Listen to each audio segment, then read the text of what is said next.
ನಮ್ಮ ಶಿವ ಇವಾಗ ನೋಡ್ರಿ ಗೋಪುರನ ಝೂಮ್ ಹಾಕ್ತೀನಿ, ಕಾಣಿಸ್ತಾ ಮೇಲೆ ಗೋಪುರದ ಡಿಸೈನ್ಸು.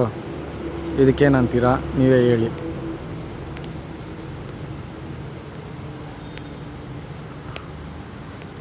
ಓಕೆನಾ? ಹಂಗೇ ಬರ್ರಿ, ನಿಮ್ಗೆ ಇನ್ನೂ ಒಂದು ಕತೆ ನೋಡಿಸ್ತೀನಿ, ಶಿವನ ಕತೆ. ಇನ್ನೊಂದು ಕತೆ ಶಿವನ ಕತೆ ನೋಡಿಸ್ತೀನಿ ನಿಮಗೆ.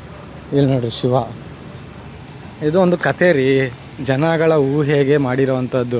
ನೀವು ಕೆಟ್ಟದಾಗಿ ಯೋಚನೆ ಮಾಡಿದ್ರೆ, ಮನಸ್ಸಲ್ಲಿ ಕೆಟ್ಟದಾಗಿ ಯೋಚನೆ ಮಾಡಿದ್ರೆ ಏನು ಮಾಡೋಕ್ಕಾಗುತ್ತೆ ನೋಡಿರಿ. ಇದು ಕೆತ್ತನೆಗಳು.